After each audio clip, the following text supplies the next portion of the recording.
Ciao a tutti, oggi siamo qua in falegnameria Gemma da Marco, il ragazzo da cui sono venuto le ultime volte a calibrare i tavoli in cedro che avevo realizzato, e vista la grande quantità di domande che mi avete fatto su come funziona una calibratrice, cominciamo una serie di video in cui vi spiego come funzionano alcuni macchinari. Questo qui è un modello usato del 2004, trifase 400 volt da ben 30 kW, raga. Infatti Marco ha dovuto fare l'impianto elettrico di tutto il capannone su misura proprio per questa macchina. In questo caso abbiamo una macchina della CB modello NV11 che penso che stia a intendere la larghezza del piano, ovvero che abbiamo una larghezza di lavoro di 110 cm.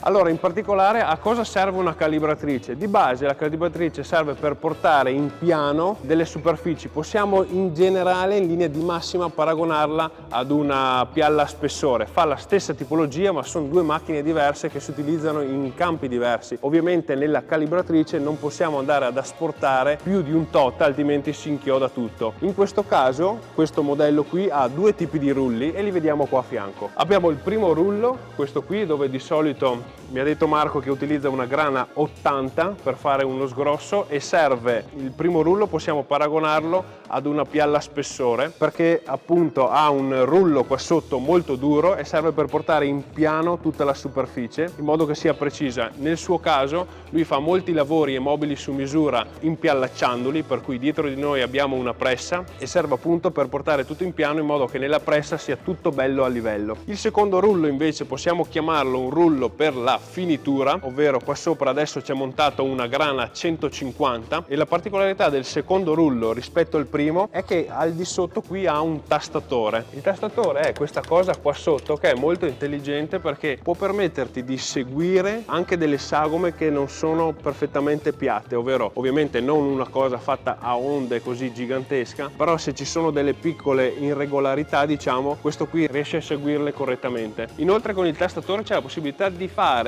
una levigatura un po' concava, ovvero che va a schiacciare un po' più sui lati, dipende un po' quello che dovete fare. Qua sotto c'è questo tastatore e se vedete, a differenza del primo che il nastro scende e va su, quindi questo qua è quello che ha la forza maggiore, che va a premere di più proprio per portarti il pezzo piatto, questo qui scende, va qui, c'è il tastatore che è proprio quello che va a schiacciare, non è semplicemente una molla, ha varie lamelle, dopo vi faccio vedere meglio dal pannello di controllo, e alla fine qui abbiamo un altro rullo che fa tornare sulla carta. Invece per cambiare i nastri è molto semplice, è tutto un sistema di aria compressa. Se si spegne il rullo scende e questo poi si può sfilare ovviamente da qua. Quando hai fatto ritiri su e lui va in tensione, tutto bello preciso. Ha anche degli ugelli qua, sempre per l'aria compressa, che servono per spruzzare dell'aria sul tuo nastro e diciamo fargli una pulizia in modo da tenerlo un po' più pulito e performante nel tempo. Vedete che questi due sono diversi perché questo qui è automatico e si può comandare direttamente dal pannello di controllo, mentre questo qui ha una regolazione semplicemente manuale. Per il trascinamento del pezzo è simile alla pialla a spessore, ovvero che abbiamo un rullo di trascinamento prima e uno dopo i coltelli. Infatti anche qua abbiamo un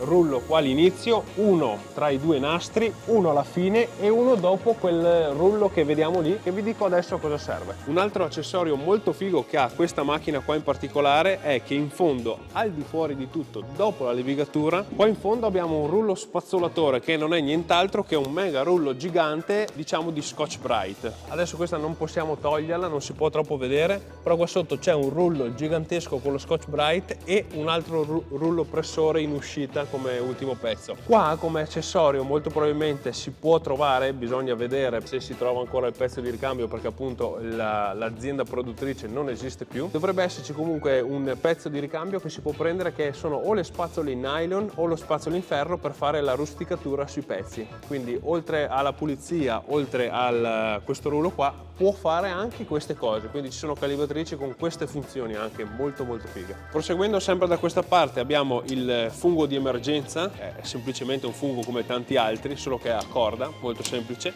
il motore che trascina il nastro sotto per portare avanti il pezzo, e qui abbiamo, a parte tutta la componente elettronica di alimentazione della macchina, una regolazione manuale della distanza del rullo, quello con lo Scotch-Brite che vi ho appena fatto vedere. Qua dentro invece c'è una cosa molto interessante, qui siamo dall'altra parte ovviamente della macchina, dove vediamo gli stessi tipi di rulli, i motori che sono qua sotto, per far andare il secondo rullo o il primo. Vedete che sono tutti trainati da 4 cinghie ognuno, e questi qua che vediamo sono proprio dei freni a disco, letteralmente come nella macchina per l'emergenza. Qua sopra invece c'è un'altra caratteristica molto interessante e intelligente della macchina, ovvero qua dove il nastro passa, sia nel primo che nel secondo, abbiamo un sensore che è sempre comandato qua con dell'aria compressa, che va a spostare su e giù il rullo. Vedete questo qua che si sposta praticamente come nella levigatrice a nastro, che noi dobbiamo andare a regolare il centro per spostarlo un po' a destra, un po' a sinistra. La macchina lo fa in autonomia questo discorso qua, quindi quando sta girando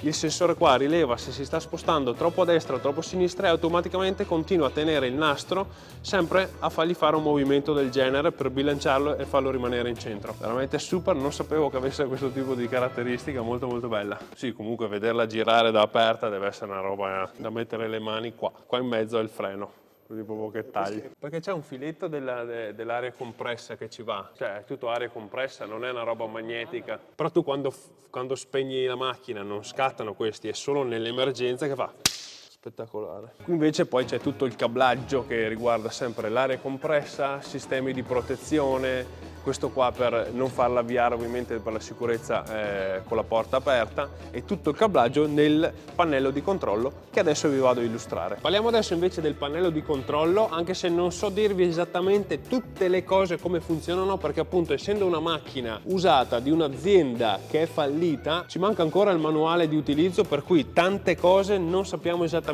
a cosa servono, però il manuale sappiamo che arriverà presto e quindi vi terrò aggiornati magari su Instagram. Vi consiglio di andarmi a seguire anche lì. Ah, non ho parlato di questo, l'ho parlato del tastatore. La prima cosa che troviamo qui è una caratteristica molto speciale a mio avviso, ovvero che è un tastatore dello spessore, ovvero tu vai a mettere il pezzo qua dentro, la macchina legge esattamente quanto è lo spessore e con questa manopola li puoi andare a fare una taratura e dare un offset, ovvero mettiamo un pezzo che sia da 20 mm per esempio, e tu sai che già devi andargli ad asportare 2 decimi, tu li vai a fare la taratura togliendo questi 2 decimi, per cui metti il pezzo, lui te lo tasta, vede quanto è lo spessore, togli, ti va già a togliere quei 2 decimi e puoi già semplicemente buttarlo dentro la macchina senza nessun tipo di problema. Ha 2 tipi di interruttori, uno qua dietro e uno qua davanti, uno serve per alzare, uno per abbassare. Quando tu vai a mettere il pezzo lo metti inclini, vai ad alzare, quando entra vai in appoggio e lui va giù e ti fa la tastazione. La prima parte qui sono tutte regolazioni di pressione,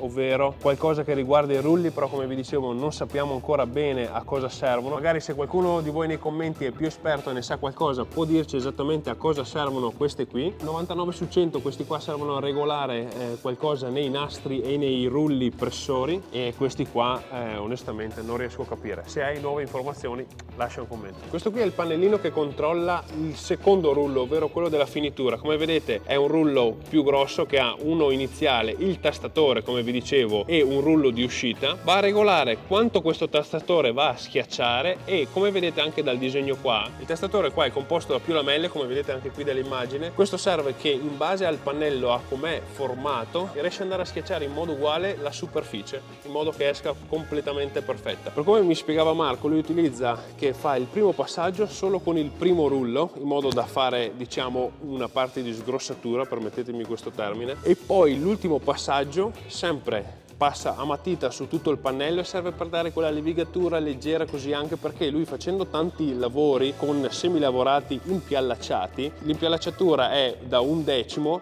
Se poi noi andiamo a toglierle altre dobbiamo essere sicuri che il pannello sia completamente piatto, così non abbiamo problemi da andare a levigare oltre l'impiallacciatura e rovinare il pezzo. Bene, penso di avervi raccontato tutto di questa macchina per quello che potevamo oggi. Se avete altre domande o altro lasciatele qua sotto nei commenti, così posso rispondere su Instagram, magari con delle domande un po' più specifiche di come funziona, però di avervi dato una panoramica generale abbastanza chiara di come funziona una calibratrice e del suo scopo. Ringrazio ancora Marco di Falegnameria Gemma per la disponibilità e l'aiuto per fare questo tipo di contenuto. Vi lascio i suoi contatti Instagram qua sotto in descrizione, buttateci un occhio perché anche lui alla mia stessa età è un ragazzo giovane che ha aperto la sua attività e ce la mette tutta per fare grandissimi lavori, ve lo consiglio vivamente. Come sempre io ovviamente ringrazio i Patreon per il sostegno che mi continuano a dare. Lasciami qua sotto un commento se questo nuovo format dei macchinari ti piace, e noi ci vediamo sempre il prima possibile in un nuovo video.